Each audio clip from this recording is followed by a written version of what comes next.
By morning, everyone in the research camp knew about the human girl. Lily sat in a medical tent while alien doctors scanned her with machines she did not understand. They took samples of her hair. They measured her heartbeat. They shined lights into her eyes and asked her to count backward from 100. She did everything they asked. She was tired and scared, but her father sat beside her the whole time, holding her hand. There is nothing unusual about her biology, the Kavani medical officer announced. She is a normal human child. Then why does the relic respond to her? Ambassador Vethran demanded. He had not slept at all. His 4 eyes were red and angry. Humans have no psionic abilities, no genetic enhancements, no connection to precursor technology. This makes no sense. Maybe that is the point, Dr. Carter said quietly. Everyone looked at him. What if the relic was designed to respond to something simple? Something basic? We have been trying to activate it with advanced technology and complex mental powers. Maybe it was waiting for something else. Something primitive, you mean?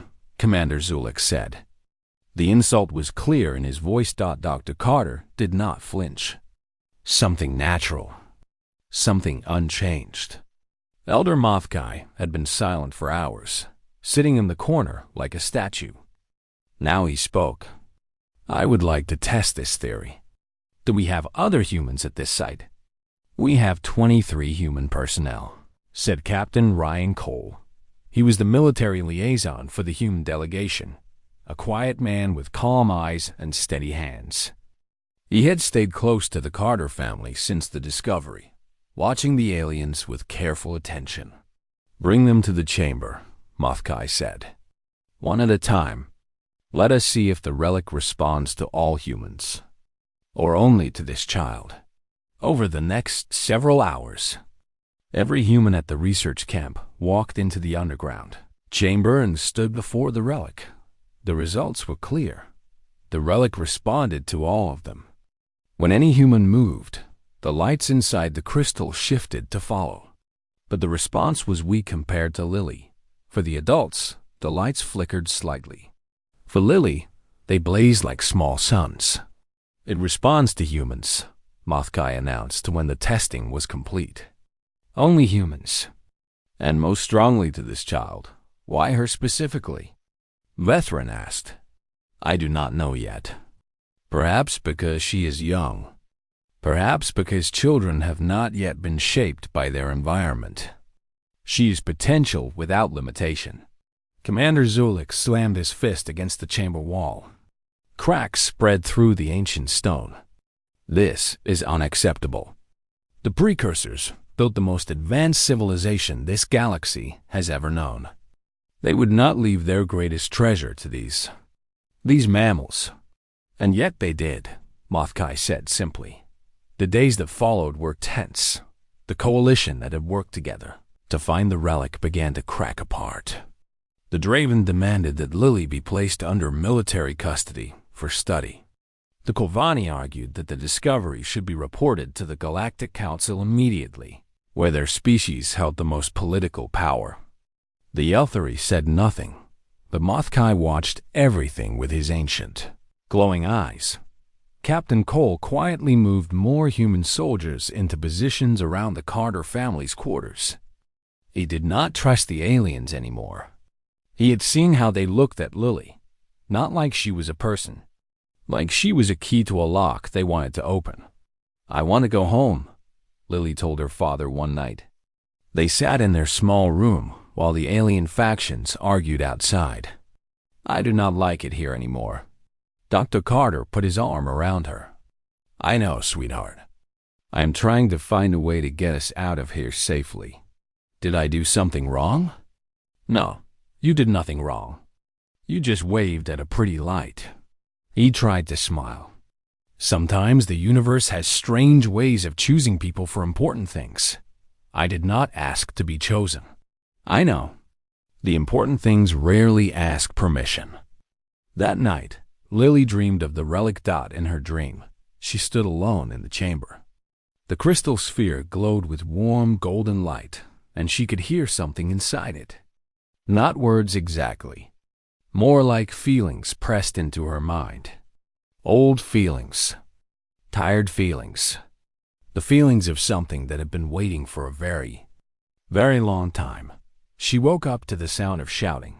She ran outside and saw Commander Zulik standing in the center of the camp with 50 Draven soldiers behind him. Their weapons were powered up and glowing. "This farce ends now," Zulik announced. "The relic belongs to the Draven Empire. Any species that stands in our way will be destroyed." Captain Cole stepped forward with his own soldiers. They were outnumbered badly, but none of them backed down. "The girl is under human protection," Cole said. His voice was steady. "You will not touch her. You cannot stop us, mammal." "Maybe not, but we can make it cost you." Ambassador Vethron hurried between the two groups, his hands raised. "Please, let us discuss this reasonably. Violence will solve nothing." "Violence has solved many things for the Draven," Zulik said. "It will solve this too." Lily watched from behind her father. Her heart pounded in her chest. She could feel something pulling at her, like a hand tugging at her sleeve. She looked toward the entrance to the underground chamber. The relic was calling her. Without thinking, she started to move. Her father grabbed her arm. "Lily, no. Stay here where it is safe." But she looked up at him with eyes that seemed older than 12 years. "It needs me, Dad. It wants to tell us something. It has been waiting so long." Dr. Carter looked at his daughter. He looked at the armed aliens ready to start a war. He looked at Captain Cole and his brave, outnumbered soldiers. Then he let go of her arm. "Go," he whispered. "I will be right behind you." Lily ran toward the chamber. The humming she had felt before grew stronger with every step, welcoming her like an old friend finally coming home. Behind her, she heard weapons charging and voices shouting, but she kept running. The relic was waiting, and it had a story to tell. The relic spoke through Lilydot. It did not control her body or steal her voice. It was more like a song that she heard clearly, while everyone else heard only faint notes. She translated the melody into words, passing messages from something ancient to beings who were still young by comparison. "The knowledge inside this device cannot be given all at once," she said. The words came easily, as if she had known them all her life. "It must be released slowly, one piece at a time. Too much too quickly would be dangerous." Ambassador Vethron raised his hand like a student asking a question. "How will it be distributed? Who decides what knowledge comes first?" "The relic decides. It will read what the galaxy needs most and provide answers in that order. But it will only give those answers to groups that work together. If any species breaks the agreement and tries to claim exclusive control, all access will be cut off immediately." Commander Zulik shifted uncomfortably. His soldiers stood silent behind him, watching their commander struggle with something he did not understand. Cooperation was not a word that meant much to the Draven. What is to stop any of us from simply taking what we learn and using it against the others? He asked. His voice held genuine curiosity beneath the gruffness. "Nothing," Lily replied. "The precursors believed in choice. They will not force anyone to be good. But they built something into this galaxy that is stronger than any law or weapon." "What?" "Consequences. Every species that rises to power eventually faces a moment like this one. A choice between selfishness and something greater. The species that choose selfishness always destroy themselves in the end. The precursors watched it happen thousands of times before they fell. Greed is a poison that kills slowly but surely." Elder Mothkai nodded slowly. "Our histories teach the same lesson, though we often forget it. Empires built on conquest never last. Then what does last?" Dr. Carter asked. Lily smiled at her father. "Connections, trust, cooperation. The species that help each other survive longer than the ones that fight." The precursors learned that too late. They are giving us a chance to learn it earlier. The chamber was quiet for a long moment. The weight of the decision hung in the air like morning mist. Finally, Captain Cole stepped forward. He looked at the representatives from each species, meeting their eyes one by one. "I am just a soldier," he said. "I do not make decisions for humanity or anyone else. But I know what I have seen today. I have seen a 12-year-old girl show more wisdom than all of us combined. I have seen her offer peace when she could have demanded surrender. If that is what humans are capable of, then maybe the precursors were right to bet on us." He turned to face the others directly. "I say we take this chance. I say we build something new together. Not because we are forced to, but because we choose to." Ambassador Vethran was the first to respond. "The Corvani have always prided ourselves on being civilized. Perhaps it is time to prove it." He bowed slightly toward Lily. "We accept this partnership in good faith." Elder Mothkai moved forward on his ancient legs. His eyes glowed brighter than they had in years. The Yelthari prophecies spoke of this day for countless generations. We accept not just willingly, but joyfully. This is what we were meant to witness. Everyone looked at Commander Zulix. The massive warrior stood alone, separate from the group forming around the relic. His face was impossible to read beneath his armored skin. His soldiers waited tensely for his decision. Seconds stretched into minutes. Then Zulix did something no one expected. He laughed. It was a harsh sound, rough like grinding stones, but there was real humor in it. The Draven have never run from a fight in our entire history.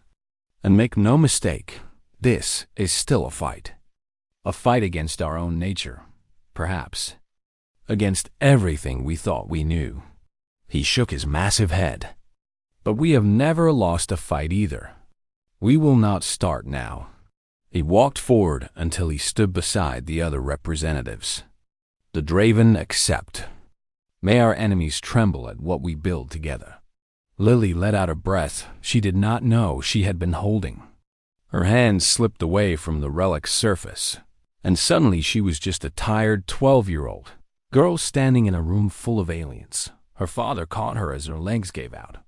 He held her tight, pressing his face into her hair. "I am so proud of you," he whispered. "So incredibly proud. I just wanted them to stop fighting, Dad. You did so much more than that. You gave them a reason to try." The relic pulsed softly behind them. Holographic displays began to appear in the air, showing technical diagrams and star maps and equations that none of them could understand yet. The first pieces of precursor knowledge, offered freely to anyone who wanted to learn. Over the following weeks, the excavation site transformed. What had been a tense coalition of suspicious rivals became something closer to a shared project. Scientists from different species worked side by side, slowly translating precursor data. Arguments still happened, but they were arguments about ideas rather than territory. Commander Zulix proved surprisingly useful when it came to organizing logistics. His military mind was well suited for managing large operations, and he seemed almost relieved to have a purpose that did not involve destruction. Ambassador Vethran established diplomatic protocols that ensured every species had equal access to discoveries. For perhaps the first time in Corvani history, he was working toward a goal that benefited everyone rather than just his own people.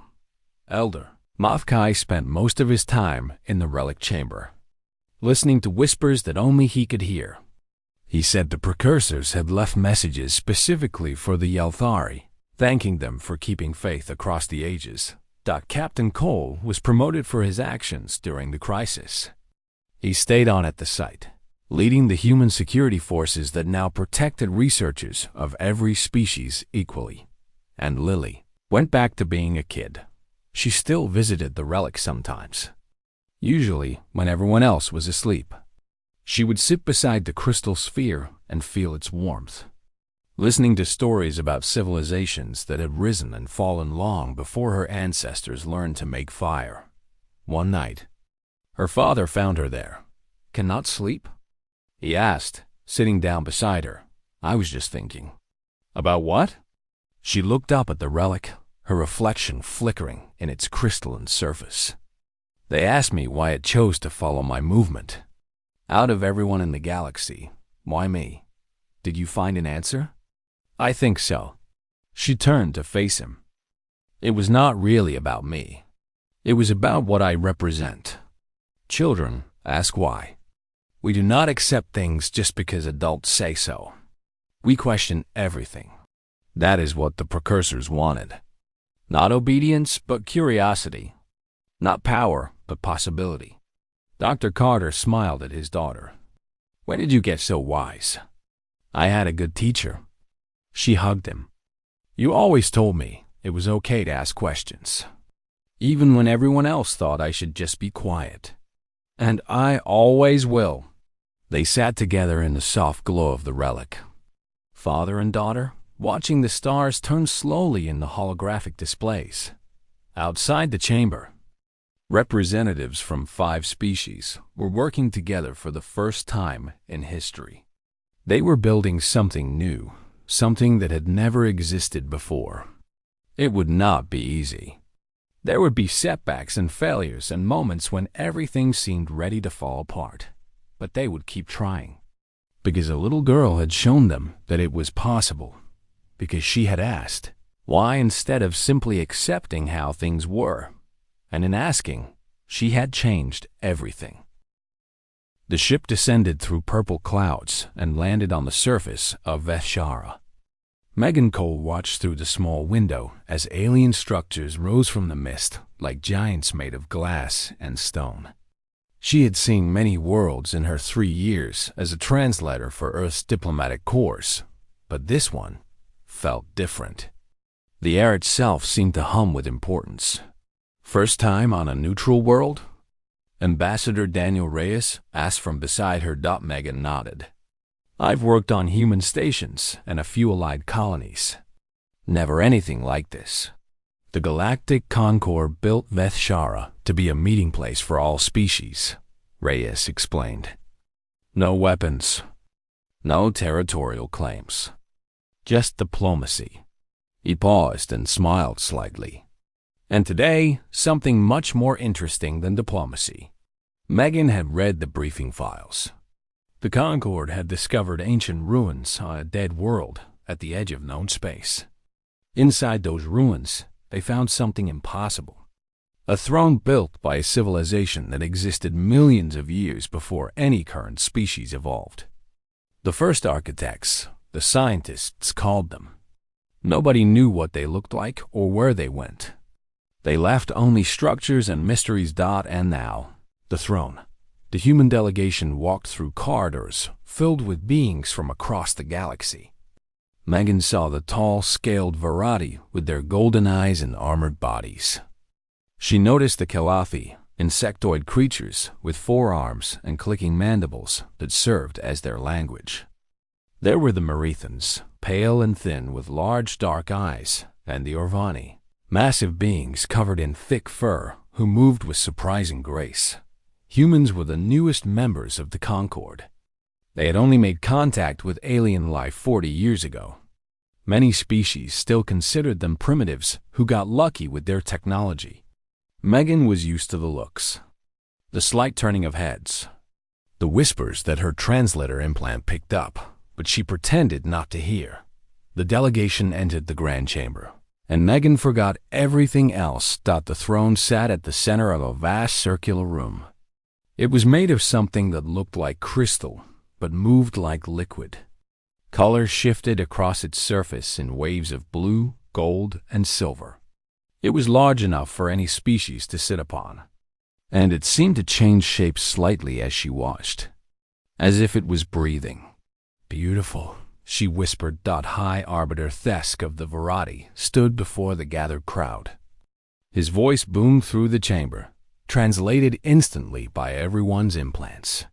"For 200 years, we have searched for the legacy of the first architects. he said. Today, we reveal their greatest creation, the throne of the architects.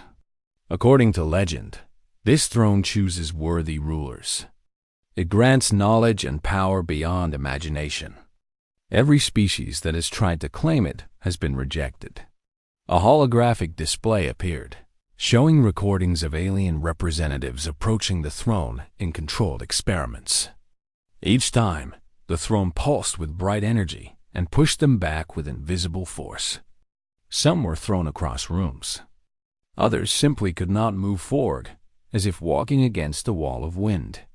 The throne has rejected every species we know, Thess continued. But perhaps today, with all the great civilizations gathered, it will finally choose. The ceremony began. One by one, representatives from each founding species approached the throne. Megan watched from the back of the chamber as the Varadi High Arbiter himself walked toward it. He made it within 10 steps before the throne flashed with red light, and he stumbled backward. Counselor Yelene of the Kalathi tried next. The insectoid diplomat moved with confidence, her forearms spread wide in a gesture of openness. She made it 8 steps before the force pushed her back. The Marathans, the Orvani, the graceful Dasani with their flowing robes.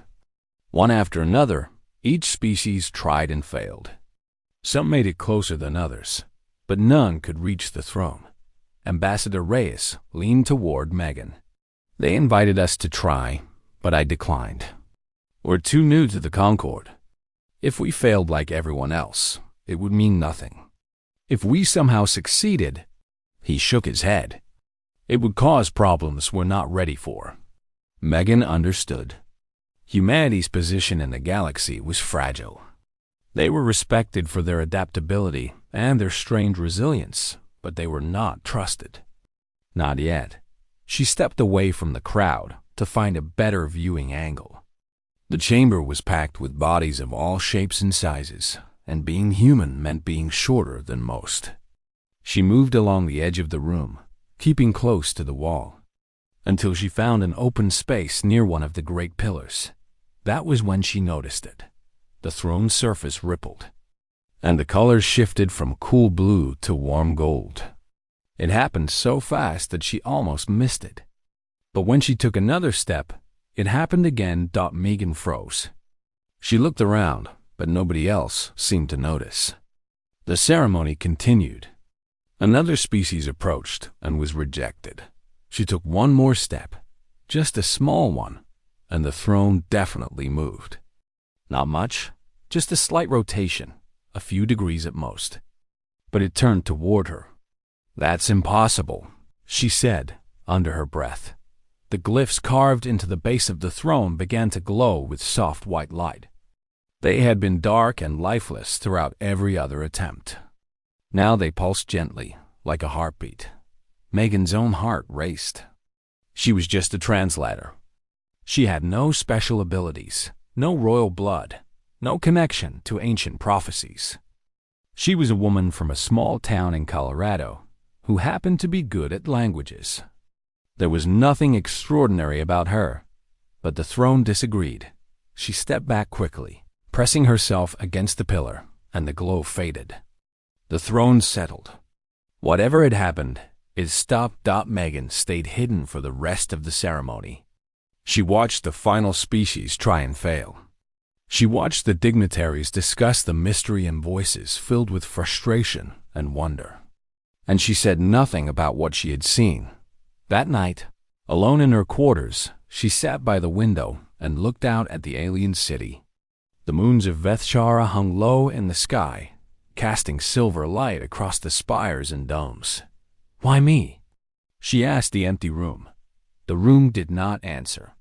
But somewhere in the grand chamber, the ancient throne waited in darkness, its glyphs still holding a faint trace of warmth, waiting for her to return. Megan did not sleep well that night. Every time she closed her eyes, she saw the throne turning toward her.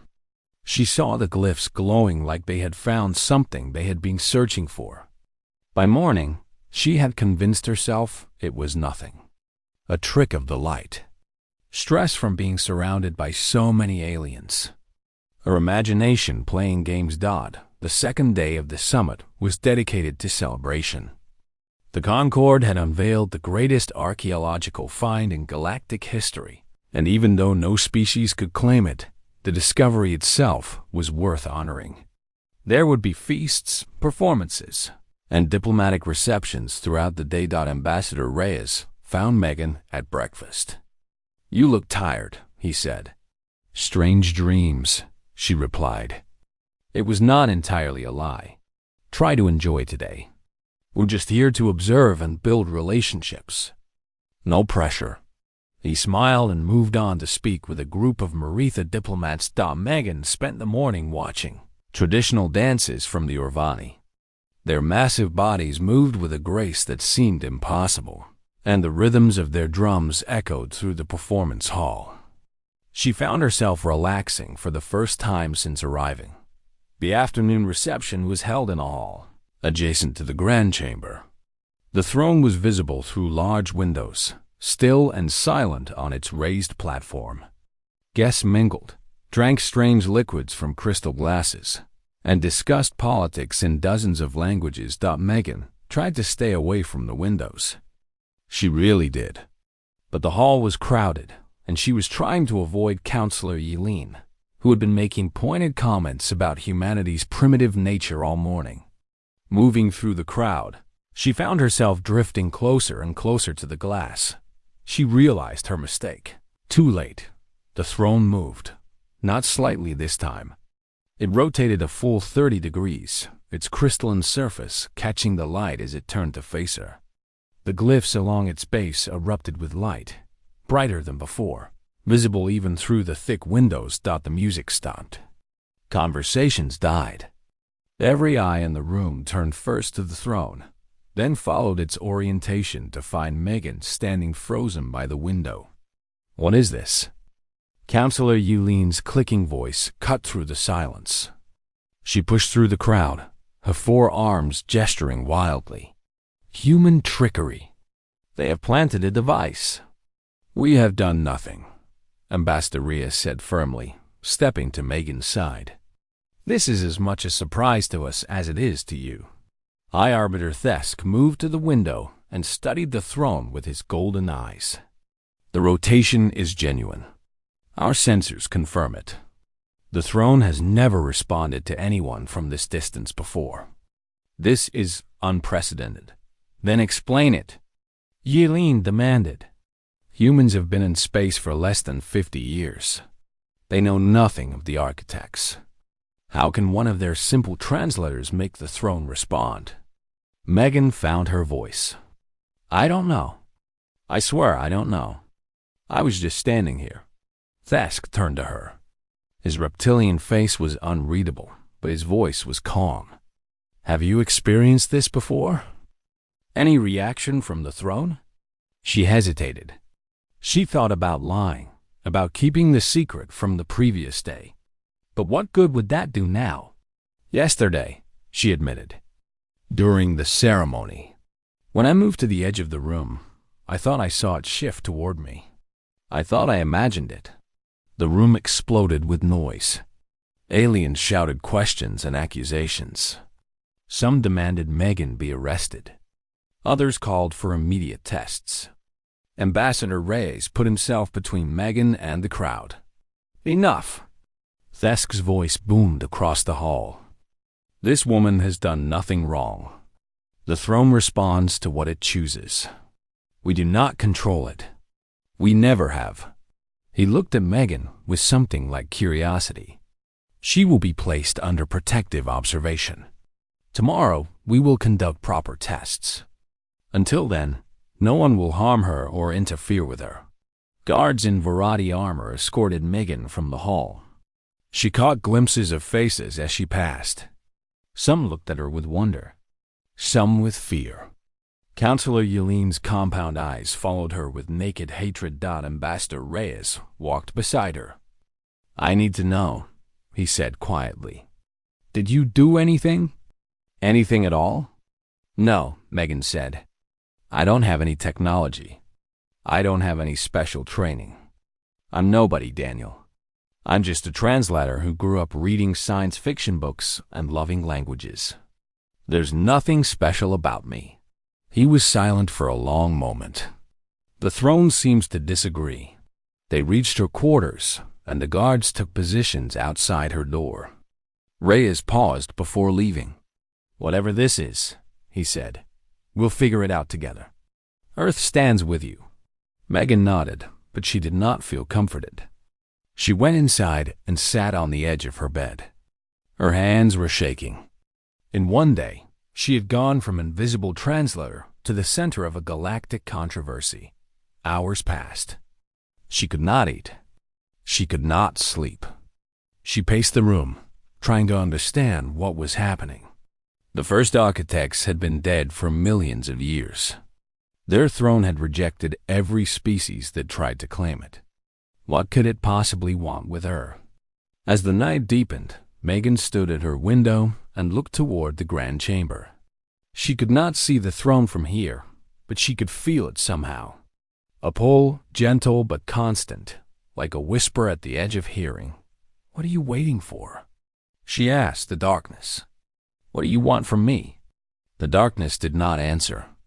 But deep in the grand chamber, the throne's glyphs continued to glow softly through the night. The ancient crystal pulsed with light that had not been seen in millions of years.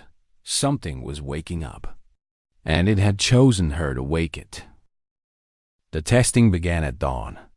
Scientists from 12 species set up equipment around the grand chamber.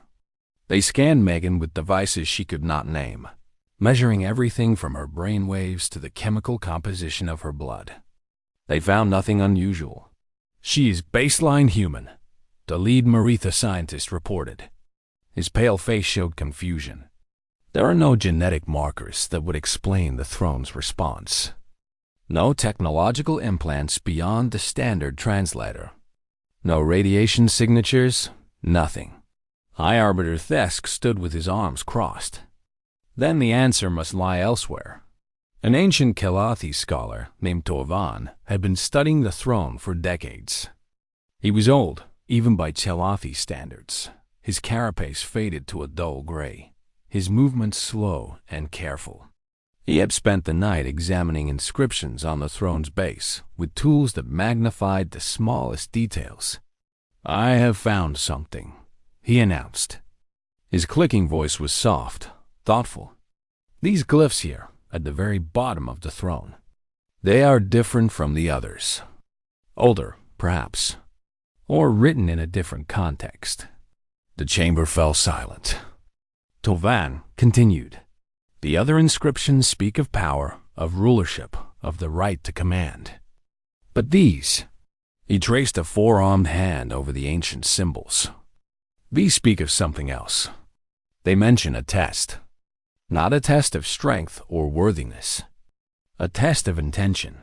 "What does that mean?" Ambassador Reyes asked. Torvan turned his aged eyes toward Megan. "The throne does not seek rulers. It seeks questioners. It responds not to those who want to claim it, but to those who want to understand it." Megan felt the words settle into her chest like stones. She remembered standing at the window. She remembered whispering to the darkness, "What do you want from me?" Every species that approached the throne did so with the intention of sitting upon it, Torvan continued. They wanted to rule. They wanted power. The throne rejected them because that was never its purpose. Counselor Yelene stepped forward. "You are saying this human succeeded where our greatest leaders failed because she asked a question?" "I am saying she succeeded because she did not try to succeed," Torvan replied. "The throne responds to curiosity, not ambition. It was waiting for someone who wanted to understand it rather than own it." The chamber buzzed with whispers. Thesk raised a scaled hand for silence. "We need to test this theory," he said. "We must bring the human before the throne in controlled conditions and observe what happens." They prepared the chamber with barriers and sensors. Guards stood ready in case the throne's energy became dangerous. Megan stood at the edge of the room, dressed in simple clothes. feeling very small under the eyes of so many aliens. Ambassador Reyes came to her side. "You don't have to do this. We can refuse." "No," Megan said. "I need to know. Whatever this is, I need to understand it." She walked toward the throne. With each step, the crystal structure seemed to brighten. The colors shifted faster, swirling like storms on a gas giant. The glyphs pulsed in rhythm with her footsteps. She passed the point where every other species had been stopped, and the throne did not push her back. It welcomed her forward. She stopped 3 feet from the throne. It was beautiful up close. She could see layers within the crystal, patterns that seemed to go deeper than physics should allow. It was like looking into infinity. Every instinct told her to climb up and sit down, to claim the power that countless species had fought for. But Megan did not want power. She never had. She just wanted to understand. "What are you waiting for?" she asked. Her voice was steady now. "What do you want?" The throne erupted. Light burst from every surface, filling the chamber with brilliance that should have blinded but somehow did not hurt. The air filled with sound, a language that was not sound at all, but meaning pressed directly into every mind in the room. And then the first architects appeared. They were holograms. Projections stored for millions of years and finally awakened. They looked like nothing Megan had ever seen. Tall and flowing, made of shapes that seemed to shift between solid and liquid. Their forms were beautiful and terrible, and their voices spoke in perfect harmony. "We are the first," they said. "We seeded this galaxy with life. We watched civilizations rise and fall. And we feared." Images appeared around the throne. Galaxies burning. Species at war. Weapons that destroyed stars. We saw what our children might become. Conquerors. Destroyers. Empires built on the bones of others. We created this throne to wait. To watch. To test. The images changed. Now they showed the throne sitting dormant through eons. Species approaching and being rejected. Always rejected. We did not seek rulers. We sought those who would ask rather than take. Those who valued understanding over dominion. For millions of years, we waited. And now, at last, someone has asked. The first architects turned their impossible faces toward Megan. She felt their attention like the warmth of a gentle sun. "You are the first," they said. The first to approach with a question instead of a claim. The first to seek wisdom instead of power. "And so we give you this gift." A holographic map appeared above the throne. Coordinates to a location at the edge of the galaxy. Our greatest legacy waits there. Knowledge. Technology. The tools to unite rather than divide. We give it freely to those who would ask, as you have asked. Use it well. The light faded. The first architects dissolved into sparkles of energy and vanished. The throne sat quiet and still, its glyphs dark once more. Megan stood alone in the silence, tears streaming down her face, holding the key to the galaxy's future in her trembling hands.